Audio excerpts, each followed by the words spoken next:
All right. Hi, my name is Jackie Werner, and I am the Scholarly Communications and Research Librarian here at PCOM. I am in Philadelphia, and today I'm going to be going over open access and how the PCOM library supports it.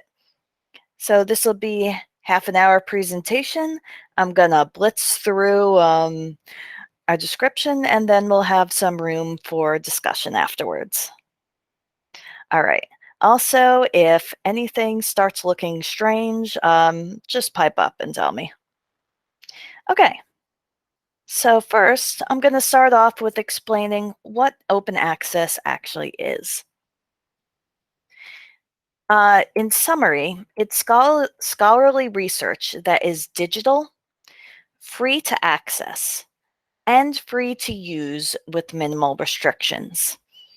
And the digital part is obvious because otherwise it wouldn't really be free for everyone. What does this mean? This means that there is no paywall. Now, not sure if we have any students on the call now, but has anyone tried to Google a journal article or something and been told we have to purchase it for $35?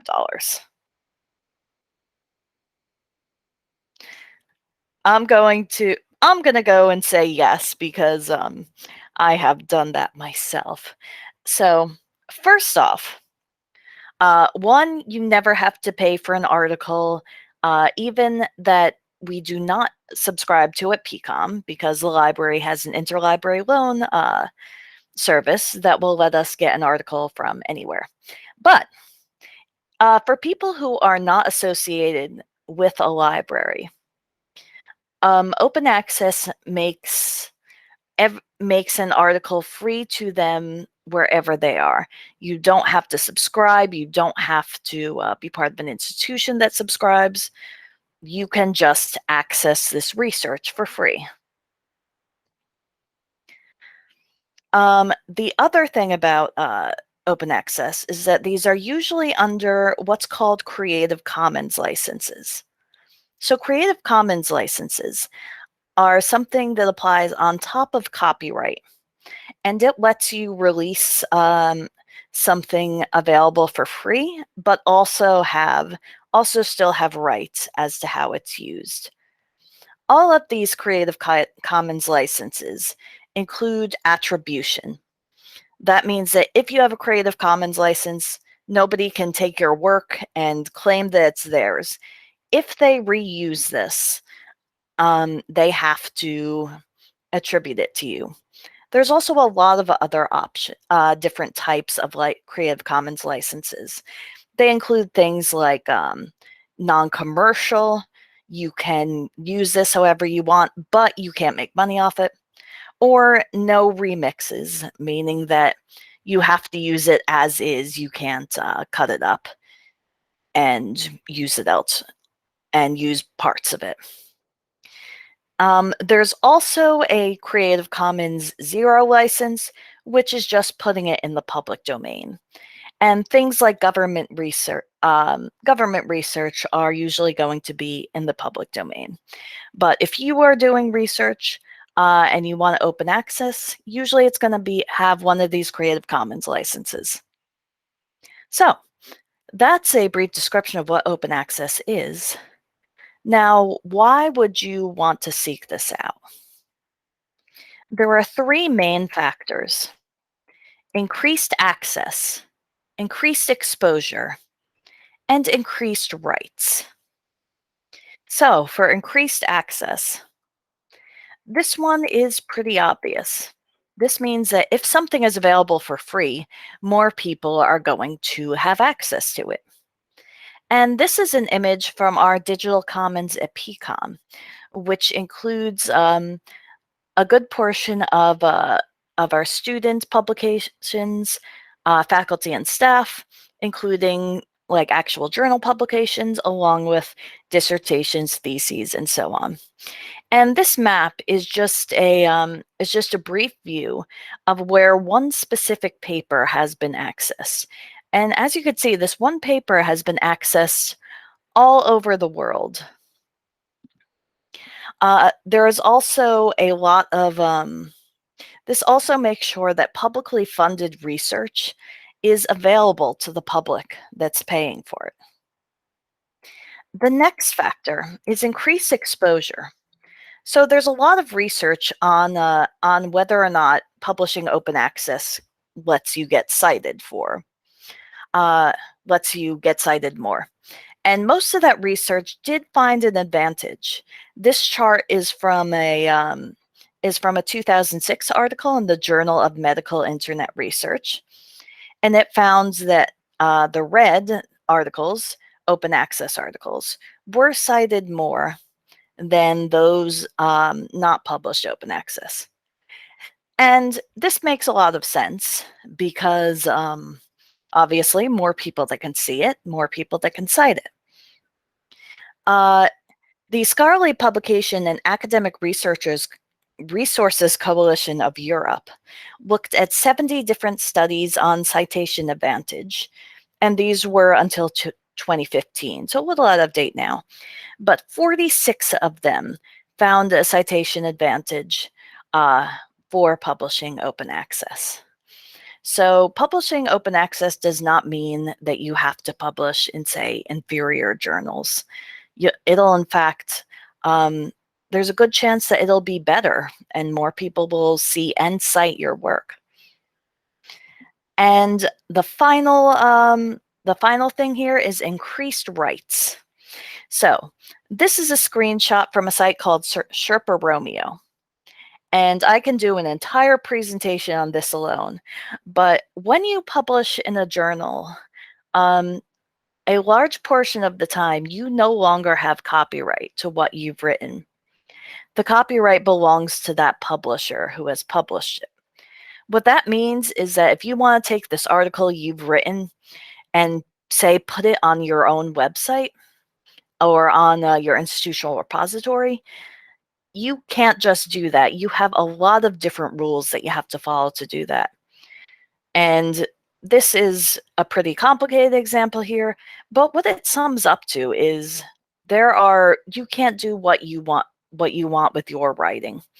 Open access and having copyright for your work and being able to assign a Creative Commons license gives you a lot more control over what you can do with your own work. So next up, how do you actually publish open access? And let me do a time check because I can't see it here. All right. So there are two main methods of publishing open access, and those are called green open access and gold open access. And PCOM Library can help you with both of those. The first is green open access, and this is making work published in any journal available open access. So this is subject to publisher policies and embargoes. Going back to that last slide, for instance, these are a whole bunch of restrictions on whether or not you can make your work available open access. But almost every publisher does allow you to put some form of your published work available for free. Almost every time this is going to be the accepted manuscript, meaning the manuscript after it's gone through peer review and all those changes, and not the completely formatted version, say the PDF you would download from the journal. But still, you can, if you're interested in having your work available for free, you can probably do it without having to even seek out specifically open access journals. Definitely talk to me first, but I can help you out with that. The second type of open access is called gold open access. And this is work that is published open access from the beginning. So either these are going to be pure open access journals, aka everything in the journal is available for free, or in hybrid open access journals, which many print journals have turned to this now, saying that you can pay extra to have your work as open access and still be published in the journal, just as it would be. The one downside to open access is author fees. So if for gold open access journals, where this is being made freely available to everyone from the start, the money to pay, say, the editors, the publishers, has to come from somewhere. And that, unfortunately, is usually the authors. For some example journals, Applied Cancer Research, which is a BMC journal, I'll talk about that more later, costs $1,000 to publish in. BMC Biochemistry costs $2,145, plus $1,595. So that is a definite downside because that is a lot of money. However, the question is, do you have to pay? And the answer is no. Because we at the PCOM Library have agreements with certain publishers to pay author fees if you want to publish open access in these specific journals. And later on, I'm going to paste a link to our one of our research guides that has the instructions for all of these. And I'm going to go over them all in more detail. But if you remember only one thing, remember, use your PCOM email when you're submitting. Otherwise, we won't know that you're from PCOM, and they might try to make you pay. All right, so the first ones we'll go over is Biomed Central. And this includes over 250 journals, and more keep being added. The main, I'd say the main journals are BMC Biomed, BMC Medicine, and there are just a ton of different journals going from broad interests to really specialized things. And this is where we see a lot of open access publications for our institution, particularly we see a lot of residence publishing, especially in our case report journals in here. And there's so many journals that there is guaranteed to be one specifically for the specialty that you are interested in. And BMC Medicine has a 6.78 impact factor. So the impact factor obviously varies across the 250 journals, but if you are looking for open access and a high impact factor, you can definitely do that and find prestigious journals that are also open access. And the PCOM Library pays for all article processing fees, as many as you want. I don't know if there's a limit. Just don't submit like 20 at once, and just use your PCOM email address when you're submitting, and it'll come straight to us. One other really interesting thing about some of these journals, if you look here, you'll see that some of these journals have open peer review listed next to them. And that means that that not only are the articles open access, the peer review is open access. The whole peer review process is posted online. So you can see exactly what the process is for these articles. You could see what was changed and what the reviewers pointed out. And this is a really good way to, first of all, get a handle on the peer review process if you are just getting started with publishing. And also to just really keep things really open. If you're committed to making research open and available for all to see, then open peer review is a really good way to do that. The next one we'll go over is PLOS, and this stands for Public Library of Science. We make available 3 different we pay for 3 different journals in this: PLOS 1, PLOS Biology, and PLOS Medicine. And PLOS 1 is is a multidisciplinary journal. And the thing that sets these journals apart from others is that they accept scientifically rigorous research regardless of novelty.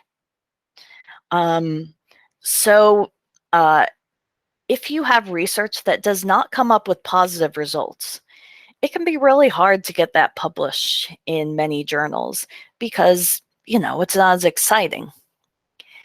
But PLOS is a great place to publish, and it's really important to get those negative results out there, because only having the exciting results that work out published, it really doesn't give a full picture of the research, and it's something that's really important to get out there. So this we offer in partnership with the Department of Research, and we're able to pay for up to 2 submissions in a 12-month period. And there's more information on how to do this on the site that I'll link you later. But basically, once again, please use your PCOM email address. All right, and the last one we'll go over is BMJ case reports. And as it sounds, this accepts case reports, which includes video and audio, and video and pictures. So if you want to publish a video somewhere, then this is a great way to have open access article along with the video.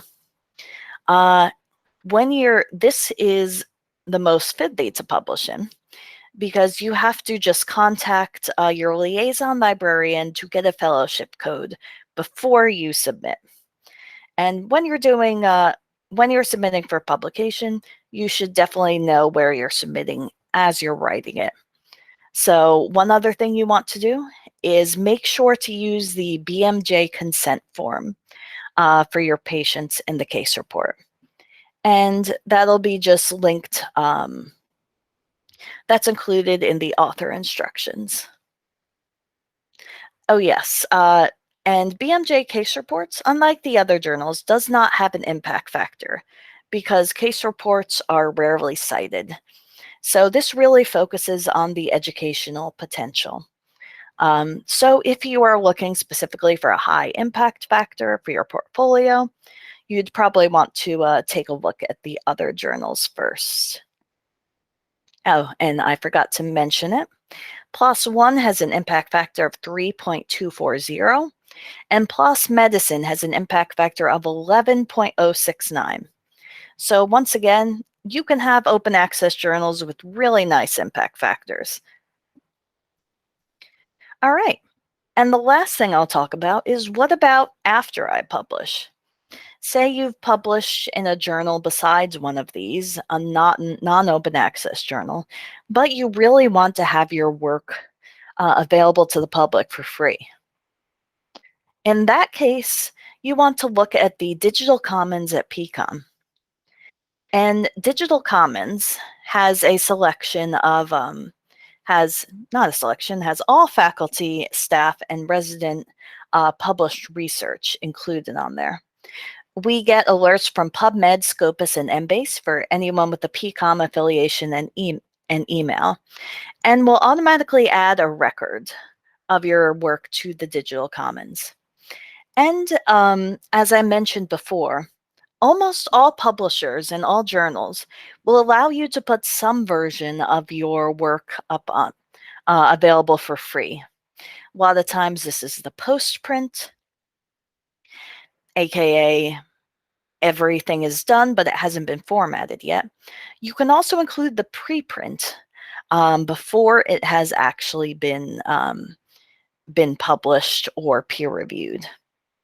And oh, it looks like I forgot to update this. So yes, we include faculty, staff, and resident publications. And the reason Digital Commons is great is because it is a permanent link. So if you want to showcase your work, then this is you can just link to the Digital Commons and know that that this link will never change. You don't have to update it, and it will include a link to the original article. So with all the formatting, anything that's been added after that. All right. Do you have any questions? Let me add the slideshow so I could actually see the chat.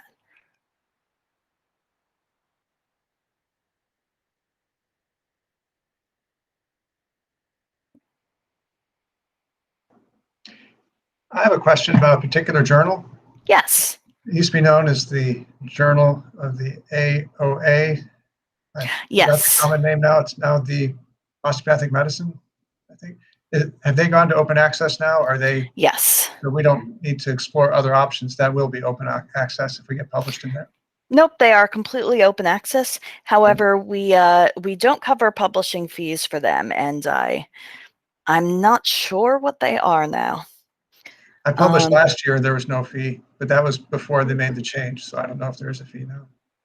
Yeah, I'll actually I'll keep an eye out for that because we do get a lot of publications in JAOA. And also, that reminds me, if there are any open access journals that you're interested in publishing in and that we do not have an agreement with, send that to us and just, and we might be able to, in the future, budget depending, include them in the articles we pay for. We chose these particular journals because they were ones that that PCOM researchers were really interested in. So hopefully we'll be able to keep expanding that service. So please tell us if there's anything else you'd like to see added to that. Even if we can't pay for it now, we know in the future. Well, I've enjoyed your presentation. Thank you. It's nice to learn more about them. It's great to find out PCOM supports that. Thank you. Thank you. All right, and let me, I have a few links here. Where did I put that? The first link, as soon as I find it, has all of the journals that that the library will pay author fees for. There we go. And any future journals will also be listed on here. So that link is to our research LibGuide, the section on open access, and includes more detailed instructions for all of these journals. And secondly, I am going to be posting a link to a RegCap survey. And this is just an assessment survey on how much, on how you liked this presentation, anything we could add next time to make it better, or anything else that you would like to see a presentation on. All right, do you have any more questions? All right, then the last thing I would like to mention is if you are interested in publishing open access, please send me an email. Let me put that in as well. Because I can help you pick out specific open access journals, and just make sure that you find a journal that is that really suits your research, and will let you make your work available to many more people. All right. Thank you all for attending. Feel free to email me if you have any more questions.